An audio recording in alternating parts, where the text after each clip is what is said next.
Exclusive insights, actionable strategies, and ideas that ignite change. You're listening to the Ivey Impact Podcast from Ivey Business School.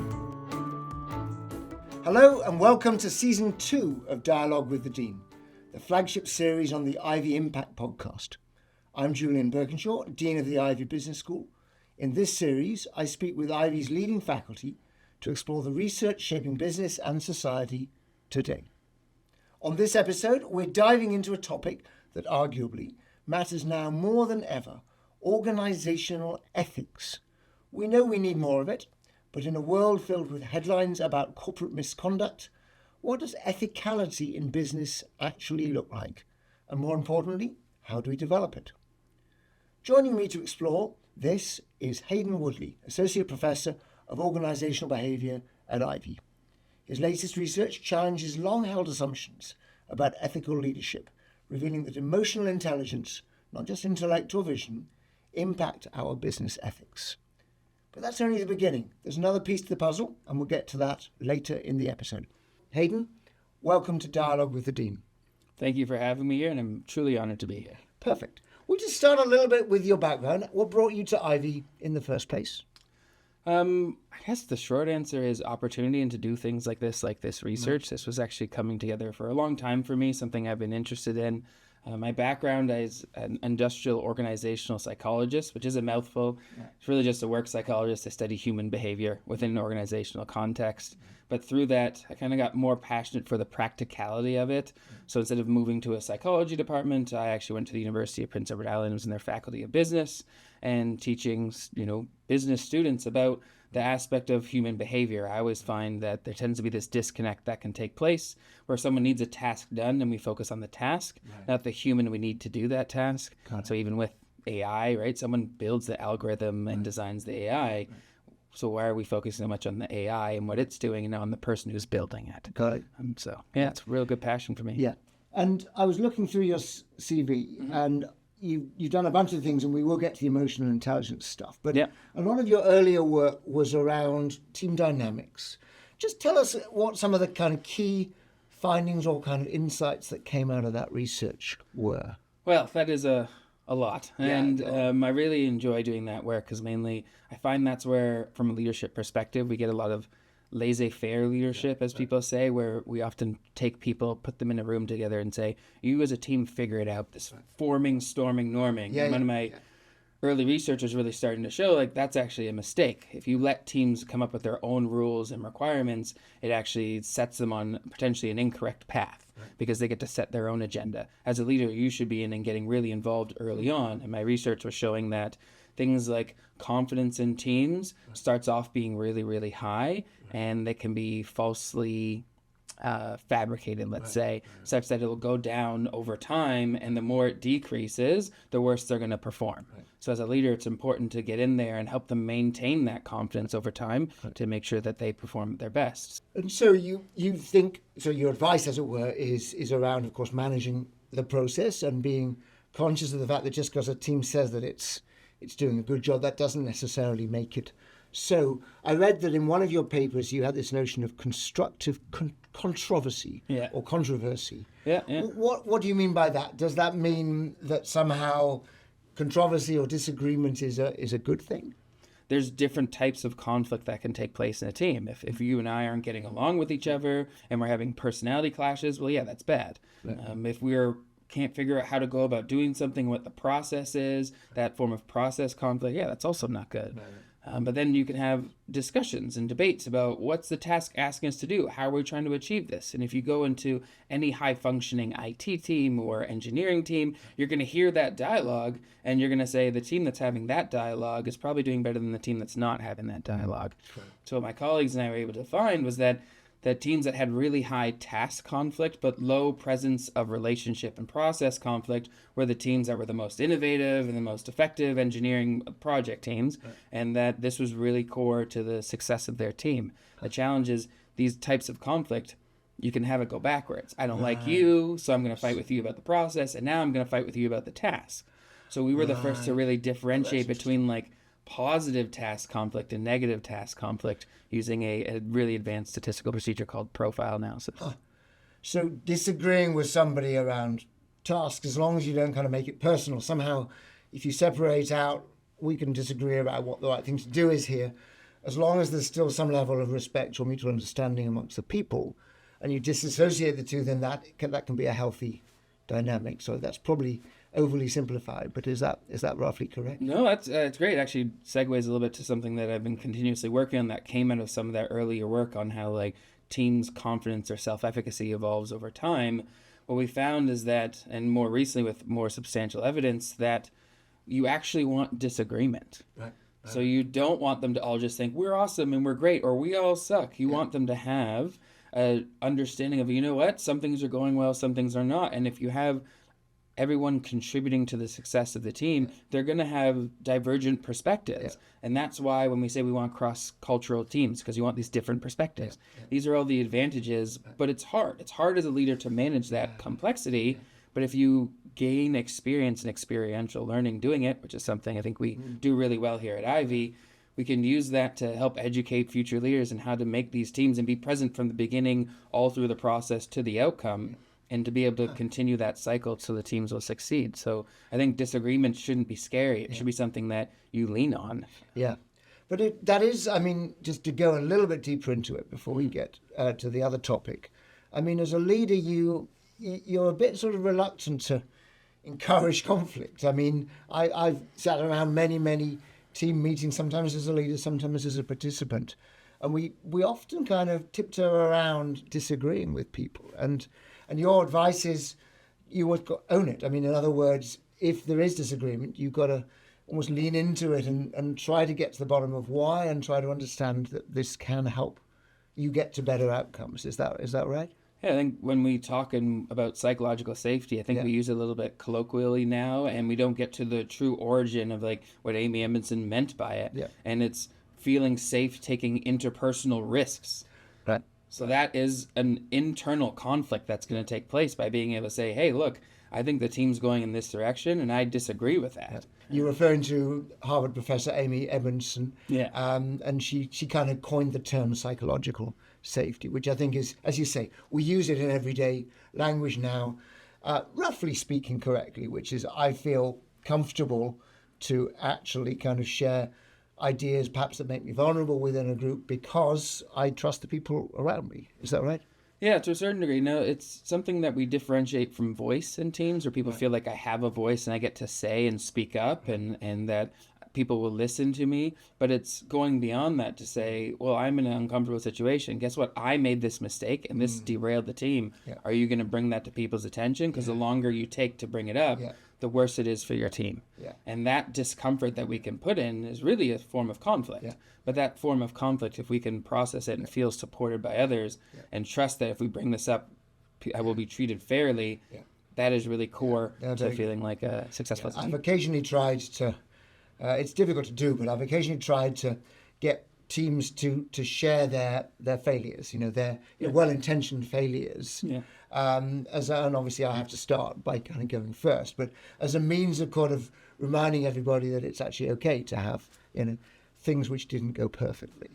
Yeah, I find that's a bit of a challenge that we're dealing with nowadays. And I have a Caribbean background, so I have a mom who has all these sayings. And one of mine that I'm quite proud of that I say now is that we talk about trial and error. Yeah. Right? And we think that's a good thing, trial and error. That's a great thing. And I always say that, well, an error only becomes a mistake if we don't learn from it. That's right. And I think that becomes really important to differentiate because we feel like, oh, I made a mistake. So, well, you made an error. Yeah. Right? No, this is we don't have great language for this, but you're right. The error is something which didn't go quite right. Yeah. That then, if you don't learn from it, then it becomes a mistake, and that's bad. Very good. So look, much more we could say about that, but I want to get on to the kind of the main event here, which is the research you've just done, which has just been published, on emotional intelligence and ethical decision making. Now, you're going to help us, our audience here. So first of all, what do we mean by emotional intelligence? Yeah, so emotional intelligence has maybe has a bit of a misnomer to it. A lot of people think it means like it's an ability, and initially it was measured as that. It was described as something that how you're either capable of or not able to. Yep. But now we've learned that when we measure it more from a personality skill perspective, we're much more successful at developing it and actually at predicting outcomes with it. Correct. So emotional intelligence really is comes down to 4 main dimensions. Can you recognize your emotions? Yep. Can you regulate your own emotions? Can you recognize emotions in others? And can you regulate the emotions in others too? Okay. And obviously some people have more emotional intelligence than others. I mean, that almost goes without saying. Yeah, it's with any personality, conscientiousness, agreeableness, openness to experience, extroversion. That's one of the things I have a bit of a pet peeve with is everyone's like, I'm introverted or I'm extroverted. I'm like, actually, it's a normally distributed thing. There's very few people are one or the other. Most of us are in the middle and have different things that we're one or the other on. Got it. So that's emotional intelligence, and your research looks at the link between emotional intelligence and ethicality or ethical decision making. And again, what does that look like? Because again, it sounds like surely everybody's making ethical decisions, and you're going to say they're not doing, right? Well, yeah, I think that's what we know through case studies that we publish and stories that get really catchy in the news is we hear about these big unethical things that take place almost too late, but they often happen in business, and it can happen just on the day-to-day operating of how someone functions, right? We hear documentaries on Netflix. They do a very good job producing documentaries being like, look at this unethical decision, and we like to look at that and go, well, I would have never done that. Right. And I think that's the mistake. You should say well, why would somebody do that and accept that I might. And I guess we've taught many of these cases at business school. Dieselgate, Volkswagen's famous example. There was the Theranos startup in Silicon Valley. I mean, there's many such cases, but those are the extreme cases. But I'm guessing we've got many much smaller examples of people ultimately making, decisions which are less than ethical. Yeah, and so a lot of the research on emotional intelligence and ethical decision-making focuses just on the one-on-one interpersonal behaviors. Right. Am I willing to help somebody? Am I supportive versus am I counterproductive? Am I coming in late? Am I undermining other people's projects so I can get the customer and so forth? Right. But really what we added to that literature was we had business decisions where it's here's a company and they have done this unethical thing. Yeah. Will you invest in them? Would you partner with them? Those kind of scenarios based off of real events that have come out of the media, and people who had higher emotional intelligence were less likely to make the unethical choice when presented with these dilemmas. Okay. So I've got more emotional intelligence. I'm more aware of myself, my emotions, my relationship with others.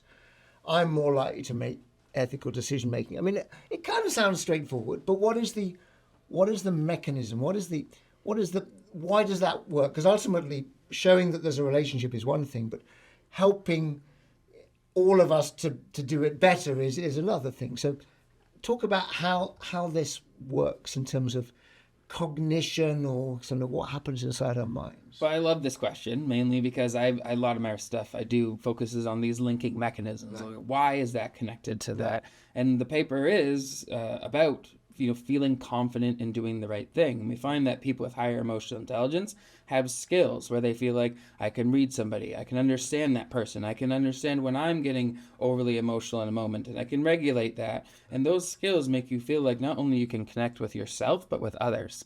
So that creates a self-efficacy or a self-confidence in your ability to act. And especially what's really important about ethical decisions, whether it's one-on-one behaviors or strategic decisions made within a business, is the impact. Who is this going to hurt? Who is this going to harm? Right? Oh, this might be financially rewarding for me, but this might also result in the poisoning of water for a community. Right. So they tend to have more awareness of their surroundings and a broader understanding of the stakeholders involved in that decision. So they're more inclined to make these ethical decisions because they feel confident that they can go through this challenging process, because ethical decisions aren't easy. There's a lot of evidence to show that it's stressful, it can be challenging, it requires higher levels of cognitive load. And what is that burden that comes with those decisions? People with emotional intelligence are like, I can do this. So you hypothetically put someone in a position where they're being asked to make an unethical decision, sign off on a dodgy loan or whatever. Yeah. And you're saying that the people who have built self-efficacy, sort of a belief in their ability to do the right thing, they're the ones who actually then bring that to bear and say, actually, no, I'm not prepared to sign that document or or whatever. Yeah, and it's not even just decisions that are like within an organization. It's sometimes like, here's an organization that's done unethical things that don't align with values of our society. Right. Would you work with that company? Would you want to work there? And people are like, no. I have emotional intelligence. I understand that that's something that we should fight against, and that's not as good for the whole. Or what's the Gestalt principle? The whole is greater than the sum of the parts. Yeah, indeed. It's that these emotionally intelligent individuals seem to understand that more holistic perspective of the ethical dilemma. So let's kind of bring this into the present day, as it were, because obviously we've got a lot of examples of leadership in the world which are not necessarily the types of leaders that we teach about in business schools. What sort of advice do you give them in terms of becoming better leaders, becoming more effective at making the right ethical judgments? I think there's a lot that can be done, but insights building from this paper, and even recently I had a very great opportunity to speak with Sarah Dobson, with the HR Reporter, who wrote an article about these strongman tactics, where leaders are just being like, go do this, or judge people, and they're like really being forceful and telling people what to do instead of understanding them, which to me is very counterproductive. So one of the things that I often say is, what emotional intelligence, often you find people who have higher emotional intelligence are really good listeners. And they tend to have a conversation, and they're not just trying to get to opportunity to say what they want to say. They listen to what you have to say. They might probe a question, say, "Oh, why do you feel that way?" Right, and get you get them a richer understanding of recognizing your emotions, so they can more appropriately connect with you and build this empathy. And that sense of awareness, it leads to making it almost easier and the world less complex, because someone comes in to work one day, they're being short with people and being stern, and we're like, well, that's different. Right. Well, instead of being like, I'm going to leave that person alone, the emotionally intelligent person will then go and engage with that person and ask them questions. So there's sort of training, there's sort of exercises you can do, sort of self-reflection exercises to help you build this sort of emotional intelligence, to help you just become better at doing this, Yeah, actually, this research came from an activity I did in my classroom at my previous institution, which I now have carried over to Ivey. Go on, what is it? And we use an emotional intelligence assessment with our students, actually the same one that's in that paper. We work with a local organization to have students get a full report that they would get as if they were working in an organization, and we talk about it. We say, here's a development plan. What's really important with you? What resonates with you? What's something that you want to see yourself get better at? Where do you see that helping you in Ivey and in your career after Ivey? And try to embed references and callbacks to that throughout the semester. And I find students who really engage in it really resonate, and then they demonstrate, in all fairness, coming to Ivey is a stressful opportunity. Sure. And the ones who really invest in it, I find that they show more signs of development in the aspect of feeling comfortable, feeling like they can fit in here, and feeling like they can do the right thing while they are here as well. Let's just stick with the HBA students, because you teach the very first-year students, I believe. And in fact, I sat in one of your classes when I first arrived at Ivey some 6 or 8 months ago. And you were teaching, of course, they're typically, 20 years old or something? They're young, right? And you're teaching them about difficult organizational situations and how you would behave. How kind of amenable are they to this type of learning? Because you touched on it earlier. You come to HBA, you're a bright 20-year-old, you think it's all about finance and task and concepts, and you're suddenly throwing them a whole bunch of stuff around. It's actually about people, and they are typically relatively inexperienced of kind of what the business world is like. They've obviously learned how to cope as teenagers, but it's a very, very different life. How easy is it to get them to realize kind of how important it is to build on emotional intelligence and to build high quality relationships within teams, all this stuff that we've been talking about? Well, it's not easy. I think it's a very challenging thing to do, often because they come in with their own expectations, and these are all high performers, and they have to learn that the average has now shifted, right? So now the mean, like the average, where you were above average before, the average student's going to now be average, which is already emotionally taxing on themselves. And I think it's really about creating awareness and using storytelling, which is why I really love cases, is using situations where, well, why did this person do that? What's a situation like that you've been through? I like to start the semester by having them tell stories about a good leader versus a bad leader that they've had, or a good follower versus a bad follower. And the emotions come out in those stories. So when we get to the emotional intelligence activity in the subsequent class, I can say, well, how were you feeling? Remember when you had that good leader and it made you feel motivated and driven and you would do anything for that person? That's a high performer. That leader who made you feel like you were downtrodden or weren't worth anything to them, or they were critical of you and you felt like you're walking on eggshells all the time. That's not you at your best performance, is it? Well, how were you feeling? And let's learn about how you were feeling and how to influence and find that good feeling in people you work with, whether you're a leader or a follower. And I guess a lot of them have never talked about feelings in that way before, right? Yes, and yet it's real. I mean, this is, as you say, you're inducing from them, what you want, and you're going and giving them a license to talk about feelings as an important part of workplace effectiveness. Yeah, going back to even the disagreement aspect of the conflict in the classroom, I want to create an environment that's inclusive. But inclusive means everybody's entitled to their own feelings and emotions in that moment, and how can we get insights from those differences so we can better understand each other and work with each other.